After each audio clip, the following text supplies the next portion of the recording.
ఇప్పుడే చూశాను అఖండ 2కి సినిమా రేట్లు పెంచుతున్నట్టుగా రాష్ట్ర ప్రభుత్వం ప్రకటించింది. ఇలాంటి ప్రకటన ద్వారా కదా ఐబొమ్మ రవి లాంటి వాడు పుట్టేది. మీరు కోట్ల రూపాయలు ఖర్చు పెట్టి సినిమాలు తీసేసేవాళ్ళు ఆ డబ్బులు మొత్తం ప్రజల మీద భారం వేయాలని ప్రయత్నిస్తుంటే ఇది ఎవరికి న్యాయం?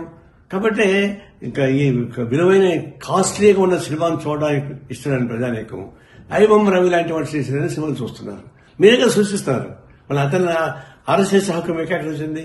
ఈ ప్రభుత్వానికి నైతిక హక్కు లేదు. ఐబొమ్మ లాంటి వాళ్ళని అరెస్ట్ చేసే నైతిక హక్కు మీకు లేదు. ఎందుకంటే మీరే సృష్టిస్తున్నారు అటువంటి వాళ్ళని. ఇప్పుడు ఆయన జైలు పెట్టి ఇంకా చాలా మంది వస్తారు. ఇలాంటి సినిమాలని రేట్లు పెంచి దివాళాపూరితంగా సంపన్న వర్గాలు ఒడిగని చేస్తూ సామాన్య ప్రజానికాన్ని జోబులు కొట్టేసేటువంటి తిరుక్షోభం చేసేటువంటి అయిపోతున్నారు. ఇంకా రాబోతున్న సినిమాలు 6-7 సినిమాలు రాబోతున్నాయి. అవి ఎందుకు పెంచుతారు ఇంకా అంటే అట్లా పెంచుకుని పోయి ప్రజలను భారం వేస్తుంటే ఇట్లాంటి ఐబొమ్మ రవి లాంటి వాళ్ళు చాలా మంది పుడతారు.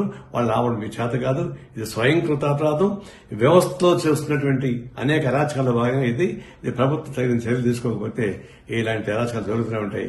తక్షణం ఈ సినిమాలు ఆ పద్ధతి ప్రజలకు దూరం చేయబాకండి. సినిమా థియేటర్లకి ప్రజలకు దూరం పెంచేస్తున్నారు. సినిమా థియేటర్లో 100 రోజులు 50 రోజులు ఆడుతూ ఉంటే జనం చూస్తారు సామాన్య ప్రజానీకం. మీరు 3 రోజులు మొత్తం డబ్బులు వాడుకున్న తర్వాత అది ఎవరు చూస్తారు? అంటే సినిమా థియేటర్లకి ప్రజానీకానికి దూరం చేస్తున్నారు. కళామతలకి ప్రజలకు దూరం చేస్తున్నారు. ఇది అత్యంత ప్రమాదకరమైన ధోరణి.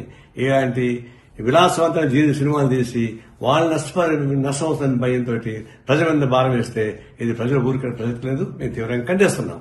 Local to global news at your fingertips. మీ చేతిలో ఒక ఆయుధం. డౌన్లోడ్ రా TV app. Media legend Ravi Prakash is back.